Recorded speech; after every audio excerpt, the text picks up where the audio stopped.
The Vegas Golden Knights make the first big pre-Olympic break trade, getting Rasmus Andersson from the Calgary Flames. Chris Gawlik is here to talk about the impact of the trade, how Andersson fits in, and what's next for VGK, next on today's Locked On NHL podcast.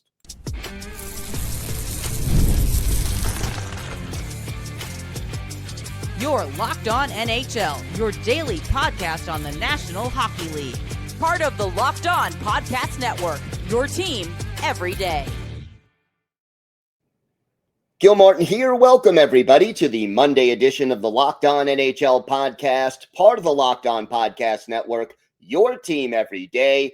I want to thank everyone who makes Locked On NHL your first listen every day. Don't forget to subscribe on YouTube or wherever you listen to podcasts. And thank you for making Locked On the #1 sports podcast network. Today's episode is brought to you by FanDuel. The NFL playoffs are here, and FanDuel is officially in playoff mode. So visit FanDuel, an official sportsbook partner of the NFL, and grab your Profit Boost pack every NFL playoff game day. It is great to welcome back to the show the co-host of Locked On Vegas Golden Knights, Chris Gawlik. And Chris, no surprise, Vegas proactive ahead of the trade deadline. They end up acquiring Rasmus Andersson from the Calgary Flames. First of all, what do you think of the price they paid for Rasmus Andersson? It's fine. I mean, Zach Whitecloud, there's certainly some upside with Whitecloud. Very loved in Vegas, and I've always claimed he has the pedigree to wear a letter with a regular basis at some point throughout his career. Whitecloud was always a little better on the plus minus. This season's been a little different, last couple seasons, but very responsible defender, a little bit of mobility, a little bit of a scoring touch. It's unfortunate to see him go, but obviously you have to give away something to get something. The full trade, Whitecloud, a first in 2027, top 10 protected, and then a second in 28 that becomes a first if the Golden Knights win the cup. And then I literally had to Google Abram Webby to see who that guy was, and he's a long shot that has a chance to make the NHL one day. So good trade. I think the fact that the Flames somehow are holding on to 50% of Anderson's salary, that makes me chuckle. I think that right there makes this an excellent deal for the Golden Knights. So where is Andersson going to help this team? What role do you see him playing?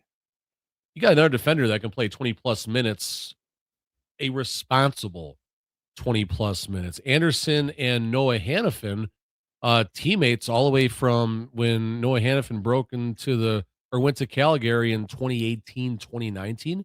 And those two were I'm pretty sure it's the top pairing. I honestly don't know, but I'm assuming they were the top D pairing in Calgary together for a long time. So that's likely where you will see Andersson coming in once he packs his bags and gets to Vegas for tomorrow's game against the Flyers. And power play, penalty kill? Penalty kill likely. Power play, the Golden Knights have been going with 5 forwards with the other major trade acquisition of the offseason.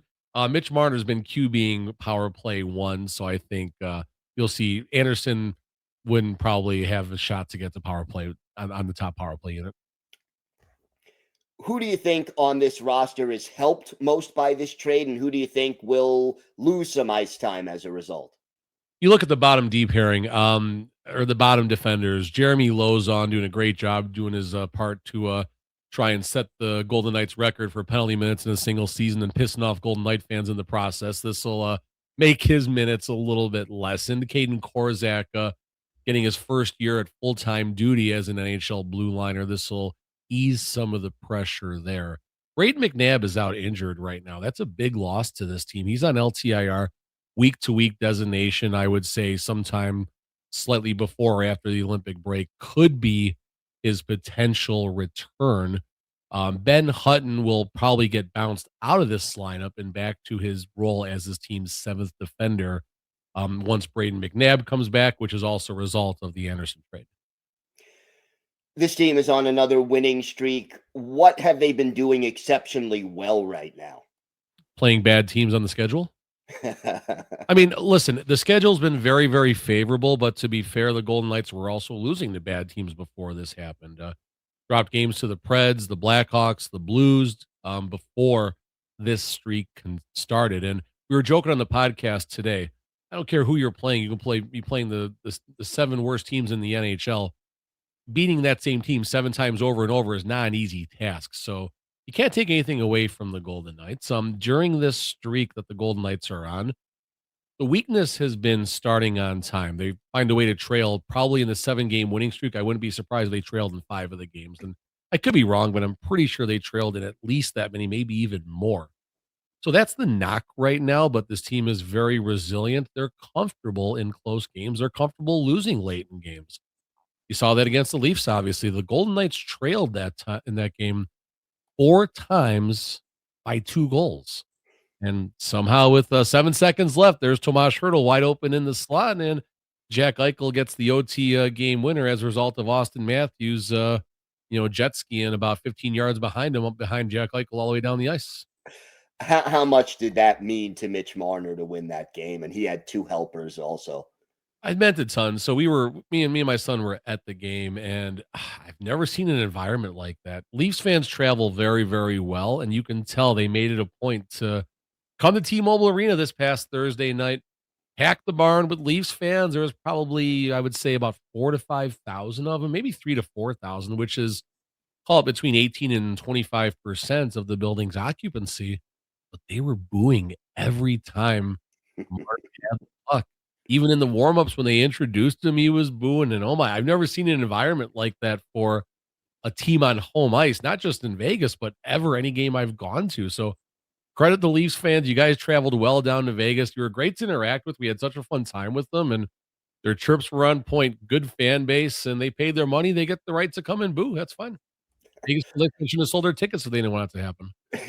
Yeah, no question about that. Look, Vegas has always been a proactive team. The Olympic break is a few weeks away. Then you'll have like another 10, 12 days before the trade deadline. Any other moves that you see coming down the pike? And if so, what are they looking for?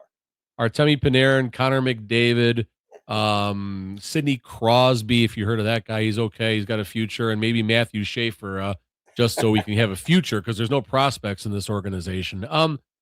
I mean, listen, it all depends right now. All jokes aside, looking at Puckpedia right now, Golden Knights have 3.8 in current roster salary cap space. You have William Karlsson on LTIR. That's $5.9 million. A lot of mystery about his injury. Originally, it was a day-to-day. Like the progression with William Karlsson was very, very bizarre. He does the intermission interview, doesn't come back in that same game, day-to-day, week-to-week setback. So William Karlsson, who the heck knows what's going on there? Brandon Saad on IR, so that doesn't impact the financial side of things. Braden McNabb, LTIR, that's $3.6 million. Carter Hart, IR, $2 million. And none of them have been announced as season-ending injuries. So, simple math here. If William Karlsson, $5.9 million, and Braden McNabb, $3.6 million come back, that's, let's just call that $10 million, just to round up a little bit.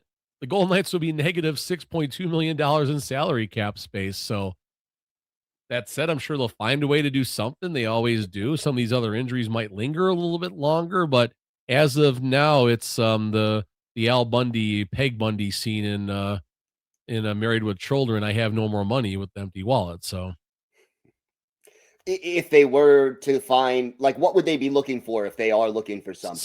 Center help right now. Mitch Marner is playing on the second line as a center and is a 35% face-off win percentage or something abysmal like that. And that's not a knock on him. Marner hasn't played center since juniors, so this is out of necessity right now, but it's working. Brett Howden's been out injured. He's been playing on the wing anyway, but he'll have to go back to the center by necessity. If William Karlsson comes back, that'll certainly help. But center depth definitely is number one. But that said, you even heard Vegas's name mentioned in the Artemi Panarin discussion. So who the heck knows? Won't be dull, I can tell you that much. No, it's not going to be boring like the Islanders. Don't worry. Ooh. All right. Chris, why don't you tell our viewers and wrong. our listeners where they can find the podcast and where they can find you and your co-host on social media? Tell me I'm wrong, although the Islanders are more exciting now than they've been. Yeah, this year it's changed. It's no longer blue line trap defense. No. All right, No. Locked On Vegas Golden Knights, anywhere you catch your podcast and on YouTube 5 days a week. I am TD Chris G. That's touchdown like TD Chris G on Twitter. All right, Chris, thanks so much. Here's Today's episode is brought to you by FanDuel. The NFL playoffs are here, and FanDuel is officially in playoff mode. Every game day during the NFL playoffs, FanDuel is giving customers even more ways to get in on the action. Because right now, every NFL playoff game day, FanDuel users get a profit boost pack waiting for them inside the app. Every game day, you'll see a pack loaded with multiple profit boosts you can apply to the bets you like the most. Open your profit boost pack first thing on game day and see what boosts you want to apply. The boosts let you lean into your game day instincts, whether you're backing momentum, defense, quarterback, player, coaching, and the boosts give you more juice on the bets you already like instead of forcing you to bet something new. Every play feels bigger, and the boost makes your bet feel that way too. You make your picks, then apply your profit boost to go after even bigger payouts while the playoffs get rolling. So visit FanDuel, an official sportsbook partner of the NFL, and grab your profit boost pack every NFL playoff game day.